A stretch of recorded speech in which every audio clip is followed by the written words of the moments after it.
Leading identities have visited World of Sport and had their say on the likely outcome of the race that will stop the nation at... Sophia has been one of the top fancies for the Cup since weights were issued some months ago, and her strong second in the Caulfield Cup did nothing to shake that confidence. Jockey Harry White believes the mare will get the 3,200-metre trip. I can't guarantee it. There's something prior to the Caulfield Cup, there was a doubt about her noble breed running the distance right out, but indications are that she will. Mick Dittman, who'll be aboard Dalgety, win a silver award, says this year's race will be even harder to win than usual. It's going to be a fast run race for sure, the Cup. I think you've got Our Boyfriend and Rising Prince in the race. We're both front running stayers and they're going to get going a long way from home. The pressure will be on, so a pretty strong start to be able to win the Cup this year. Brent Thomson, who's made the trip back from England to ride I'm a Prince, is more than pleased with the mount. Like I say, the horse looks as well as any horse would look on Cup Day, I'm certain of that. And Colin Hayes is hopeful of his second win in the big one with Mother to Be Mapperley Heights, which ran third last year to Black Knight. I think Mapperley Heights are a great each-way chance, and I think the one to beat is Kiwi, and the next best our Sophie. Welcome, Johnny. Thank you, Ray. It's a funny thing, you talk about expert assistance or advice. I think any racing tipster or any racing man would tell you that the Melbourne Cup is without a doubt the most difficult race to try and forecast in Australia. Why is that? The huge field has a lot to do with it. You've got 24 runners, probably, without being too derogatory to the owners and trainers of the horses I'm about to refer to, probably 8 or 10 of those have got no earthly chance of winning. And there's always the risk that they're going to get in the way of the better horses. Luck plays a huge part. It's over 3,200 metres, which is a gruelling test. They're the variables that make the Melbourne Cup so difficult. Yes. What about the... obviously, it costs a lot of money to run a horse. What are we talking about, those trainers and owners who put a horse in? By the time the horse lines up at the barrier tomorrow afternoon, it will have cost each owner just over $5,000 in all of the entry fees and first declaration, second declaration and so on. Just over $5,000 to run the horse. But I guess you say that there are 7 or 8 that have no chance. I guess luck again plays a part, that if there's a fall, God forbid, if there's anything at all, there's just an outside chance that the $5,000 may be worthwhile. Sure, it can happen. 100 to 1 chances have won the Melbourne Cup. They've been few and far between. But it's the glorious uncertainty of horse racing that keeps everybody going. What about the individuality of the horses themselves? I mean, if the trainers and the jockeys are trying, are the horses a question mark? Do you mean, are all horses genuine animals? I guess, do they really try, is the question? Ray, there are horses who are non-triers, there's no shadow of doubt. I see that every week.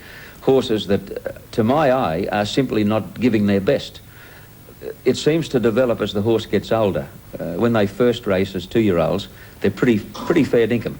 But as they get older, season after season after season, they can learn to dig in the toes and take things a bit easy.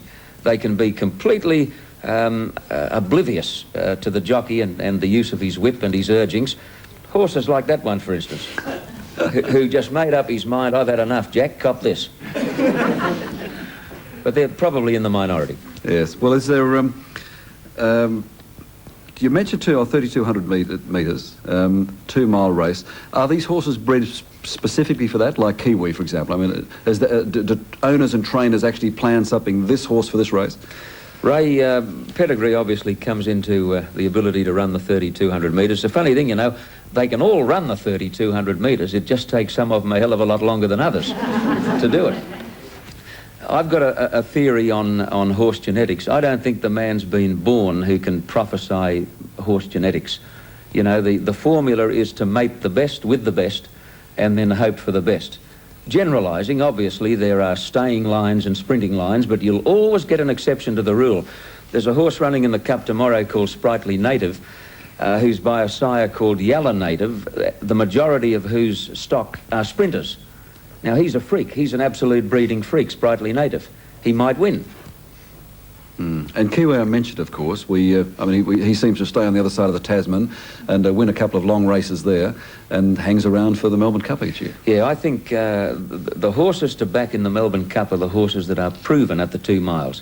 We know Kiwi can run 2 miles. In fact, when he won 2 years ago, I don't think any horse in Melbourne Cup history has produced a last furlong sprint to equal his. It was freakish. It was marvellous, wasn't it? He's got more weight this year, but he's bigger, he's stronger, he's badly drawn, but that won't matter much because he goes back in the field in the early stages anyway. You know, when a jockey intends to leave the barrier and go backwards, it doesn't matter where he draws. Now, it wouldn't seem like we could have a Melbourne Cup without Bart Cummings, without Tommy Smith, but they don't have horses tomorrow. No, Bart's the all-time record holder with 7 Cup winners. Most years he seems to have 2 or 3 runners in a race. Smith likewise. It'll be a shock to Bart. I imagine he'd be the loneliest man at Flemington tomorrow. He'll have a funny feeling inside, I think, as he sits and watches the race. But these things happen. His horses have simply not measured up this year. But he'll come back. We had that shot earlier of the jockey going over the front of the horse. Let's look at the jockeys. I mean, how important are they? How much do you, in deciding your picks, your selections, how much do you look at who's on the back of the horse? Ray, I think it's fair to say that jockeys who are entrusted with mounts in a Melbourne Cup are obviously at the top of their profession. That's why they're in the race. But when it comes to 2 miles, a jockey's patience is paramount, and some riders are colder than others. You know, some jockeys just want to get going a little early in the race. Their adrenaline is such that they can't wait any longer. I like the cold rider. This bloke, for instance, is in a bit of a hurry. He seems to be saying to his mate, we'll split the winnings. I'll jump on here with you. And then there's, we've got 3 apprentices riding in the race this year, all capable ones, possibly more capable than this contemporary or these contemporaries who haven't quite got the hang of it yet. They're from Melbourne Cups, I take it.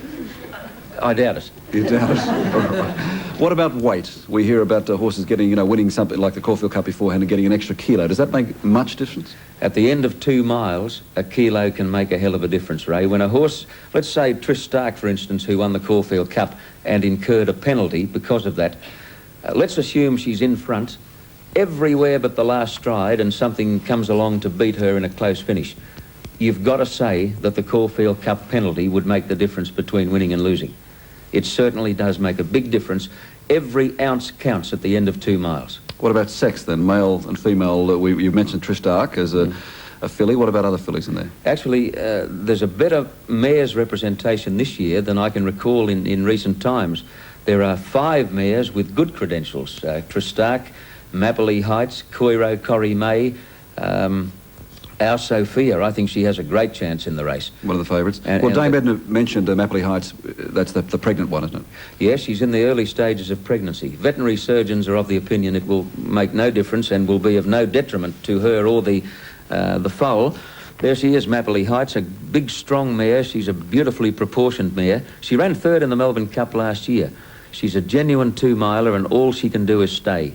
Is there any reason to think that a mare like that in pregnancy, like a woman who blossoms in pregnancy, do they perform better in the early stages than a mare that isn't pregnant? Well, a veterinary surgeon told me in Melbourne a week or so back that they do bloom in much the same way as a pregnant woman, and there's no doubt about that. Women in the early stages of pregnancy seem to get rosy-cheeked and come alive, don't they?